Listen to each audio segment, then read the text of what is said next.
Buying a neglected property can be a great way of getting more house for your money, and with a bit of creativity and dedication, you can end up with a unique family home.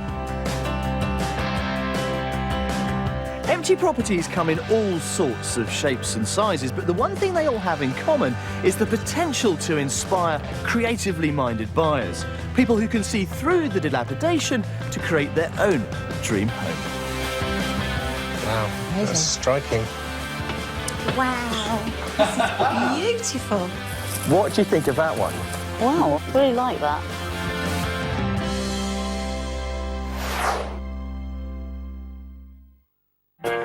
Wherever you live in the UK, the chances are you're living pretty close to a property that's lying empty and unloved. But these abandoned houses can be turned into homes again, and we're going to show you how. First, I'll be taking a couple of property hunters round 2 vacant houses just waiting to be turned back into homes. If you could knock through this wall, potentially make it larger, Yeah. it makes it very interesting. And we'll be checking out the successful restoration of 2 formerly forgotten dwellings.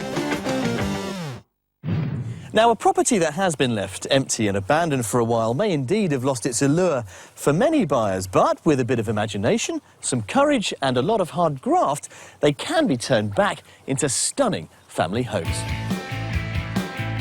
Martin, Worsley and Louise Allhusen currently rent a 2-bed flat in southwest London and are looking to buy their first place together. We've been officially going out for about 18 months.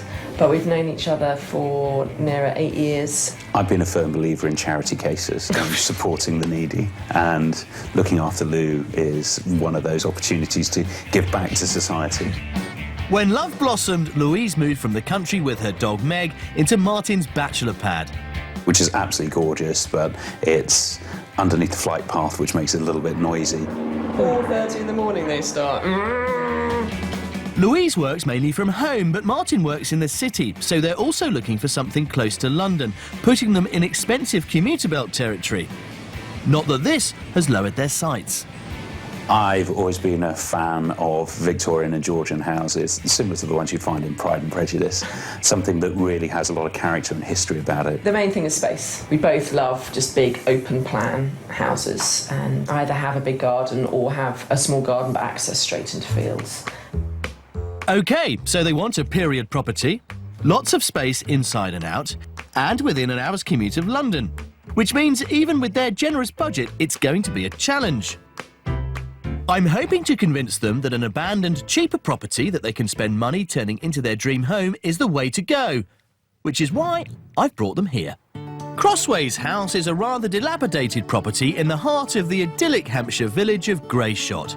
It's Victorian, and at just under an hour from London by train, it's perfect for Martin's commute. This place is one of the oldest buildings in the village, about 200 years old.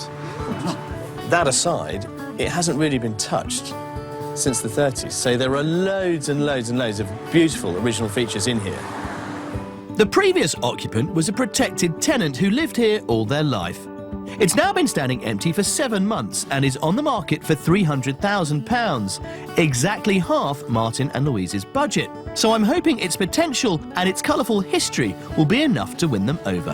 Now, in terms of the history of the village, the post office right next door was frequented by Arthur Conan Doyle. Bernard Shaw used to live just down the road as well. So, you know, you would be following in some quite illustrious footsteps if you were to become residents of Grayshot. There's no doubt about that. I like it. I like the features, in particular the fireplace. It's bigger than it looked from the outside, and it's great seeing the light, natural light coming in, so high ceilings, on the right tracks. On the right tracks. Brilliant. Well, there's lots more to explore. Come and have a look through here. Now, back through the hallway. Very interesting cellar down there, guys.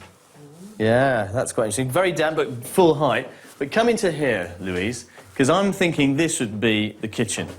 You see, we've got these lovely brick reveals around the doorway here. I mean, over the years, this place has been all kinds of things. It's been a laundry, it's been a cafe, you know, it's been a B&B. This goes through to a kind of utility area. Have a look at this. Do like the features, but if you could knock through this wall, potentially make it larger, it makes it very interesting. The upstairs is currently split into 2 entirely separate areas. The main section is reached by the stairs in the hallway, which lead up into 3 bedrooms. Then there are the stairs at the back. They've got a few plans here which will help us make sense of this weird geography. Come and have a look up here. At the top of these stairs is the second area containing a loo, a bathroom, and this. Wow. It's just enormous, isn't it? Yeah. It just goes on and on and on. And this is, of course, now separate to the rest of the upstairs that we've seen really next door through that wall. But to make sense of it, have a look at these. These plans we've had drawn up to describe what could happen if you were to reconfigure the whole thing. OK, so we're currently here, and the wall that separates the two areas is here. By removing it, the whole of the upstairs will become connected by a single corridor, and they'll end up with a pretty substantial 4-bedroom house. Still interesting? Yes. Definitely. Yeah, OK, good. Challenge. Well, you're going to be in London paying for it all. You're going to be here working, though, and we've got a perfect little office space for you. Come with me. Come and look outside. OK. In fairness to you, Louise, it's not the acres that you perhaps might have dreamt of, but in the context of a village location, you know, it does offer something that could be quite private and, again, very, very pretty. But there's the rear elevation, Martin. Wasn't expecting the corrugated iron. No, there's something of a sort of tin shed about it. But I did bring you out here to promise you somewhere to work. And what I'm suggesting is this. It's an old laundry. But it would offer you somewhere to actually kind of go to work. My commute. Well, yeah. Well, let's do the commute, shall we? Come and follow me through here. I think this is quite a useful little space, really. Yeah. What do you... I mean... It's a nice little... It would be a really cosy place to work. Yeah. I mean, obviously it needs a new roof and, you know, a few other bits and pieces, probably a kind of damp course. And at least you've got it separate from home.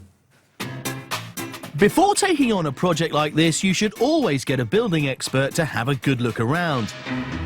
We asked a local architect to work up plans and figures for everything, including combining the utility area with the kitchen, renovating the large cellar, removing a staircase and uniting the two upstairs areas, making good the exterior and turning the old laundry into an office.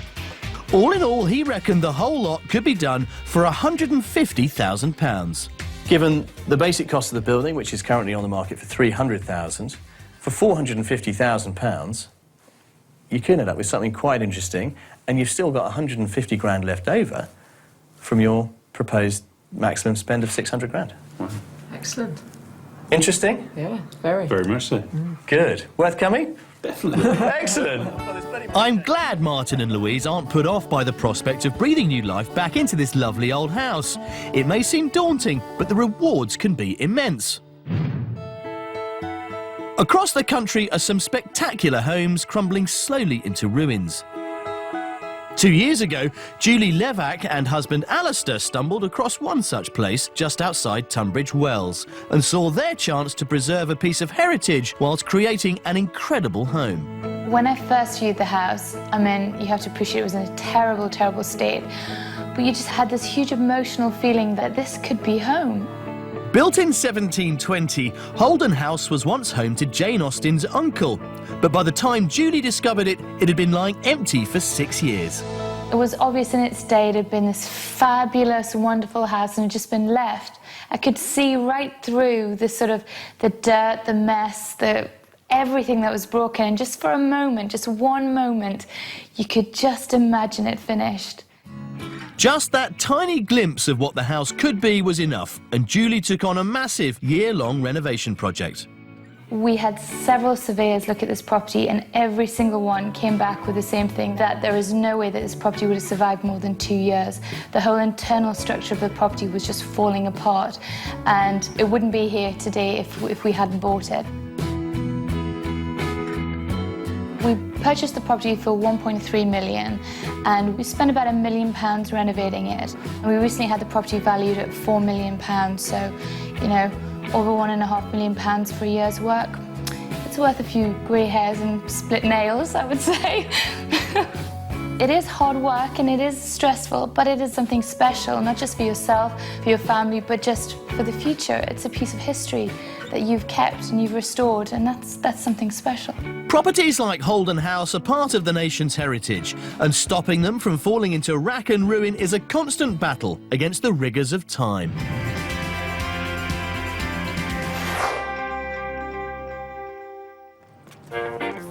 Martin and Louise and their dog Meg want to escape from London and into the country. They're looking for a period property with plenty of space and within an hour's commute from London.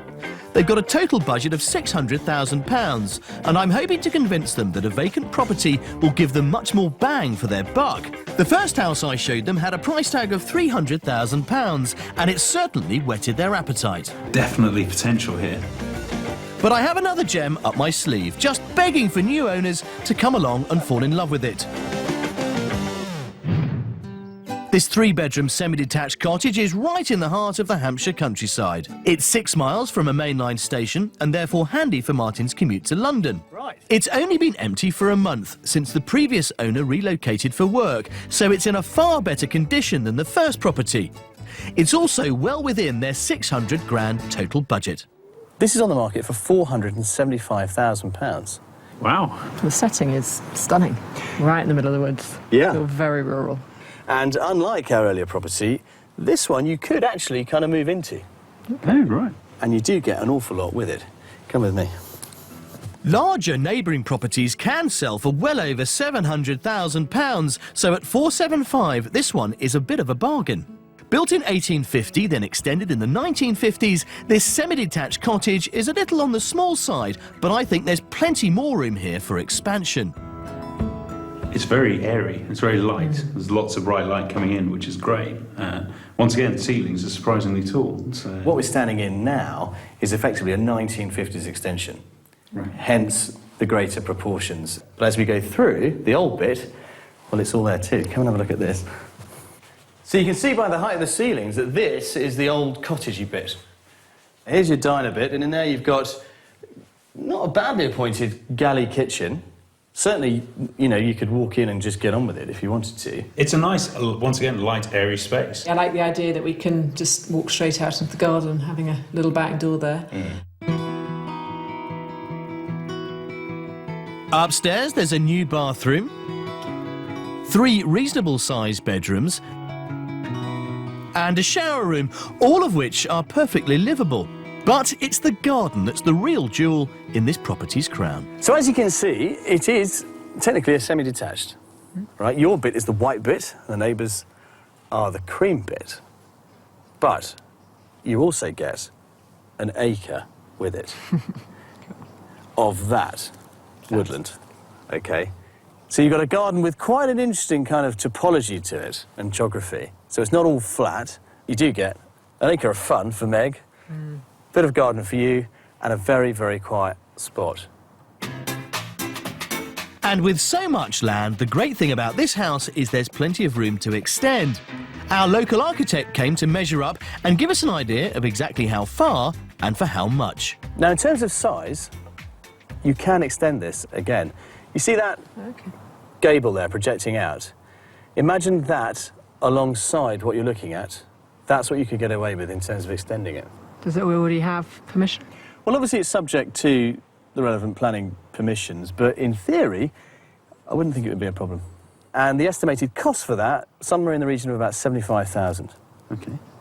So for 550, you would end up with a very substantial house in an acre within an hour of London. Absolutely amazing, especially the acre of woodland put onto this is just huge and very exciting with such a great garden, potential for the planning permission for extra space within the building. Very exciting. It's quite a difficult fit, getting people that want to be so close to the capital for obvious reasons, because essentially we're up against commuter belt territory. But because it's empty, because it needs a bit doing to it, you know, yours well within budget and all this land. And the woodland. Yeah. Martin and Louise seem just as enthusiastic about this property as the first, so are they convinced an empty property is for them? We'll find out later. When Jane Peck was searching for her dream home in Somerset, she ended up taking on not one restoration project, but 2. Well, I bought the property 17 years ago with the house and the barn together. I renovated the house next door, but then ran out of money because it's such a huge renovation. And then Simon met me, and the first time he came round here, he was like more impressed with the barn and the potential of the building plot. And Simon sure had some vision, because at the time the barn looked like this. I thought, oh, this would be a nice project to work on.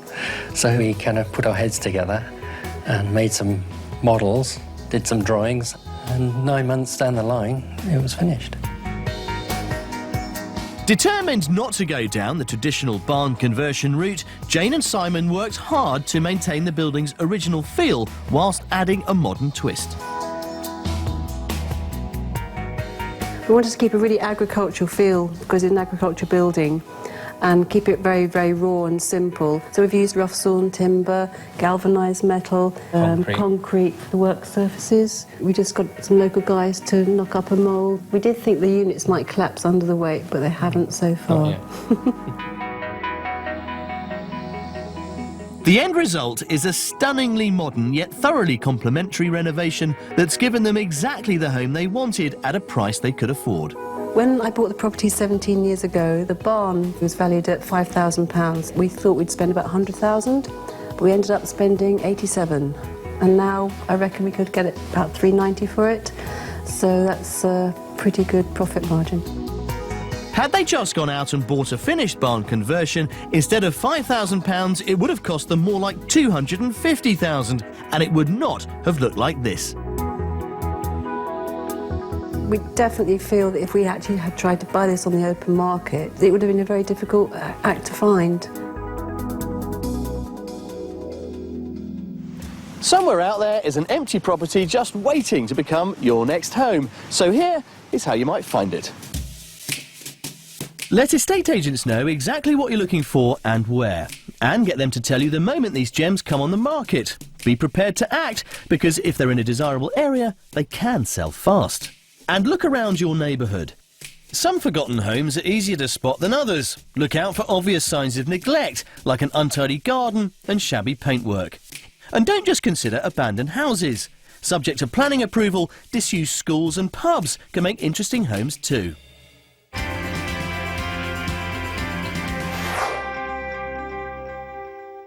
And a dream outcome is just what happened when Sarah and William Fuller bought an old builder's yard and premises in East London. Our family has traded in this street for many years, and we'd admired this house from afar.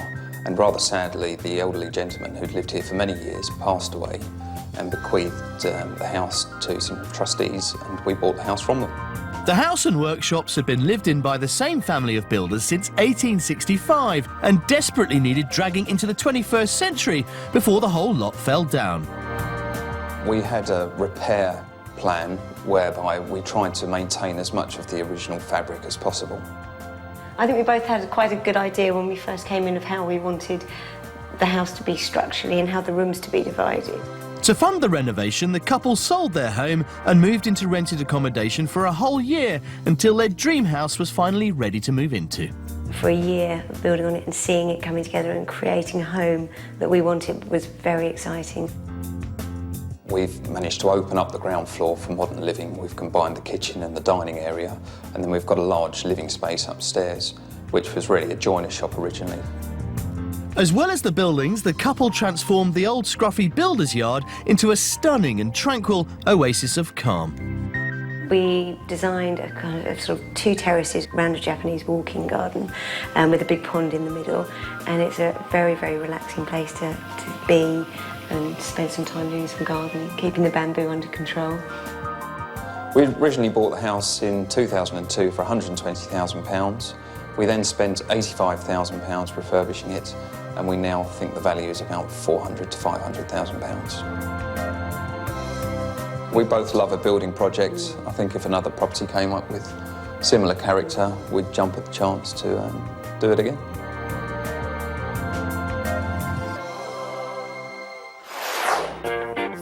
Martin and Louise have been looking for a decent-sized period home that's commutable from London. Love the bar. I've shown them 2 very different properties, both with bags of potential. The question is, have I convinced them that a vacant house is for them? So can you cast your minds back to our first property in the village? Lots of open planned areas that you could really work with. Love the walls, love the period features. Garden had a lot of stuff to do with it, but at the same time, definitely something that you could really work on to actually make your own. You know, good price, £300,000, but for an extra 150 or so, you'd have got somewhere to work. I thought it was an interesting proposition.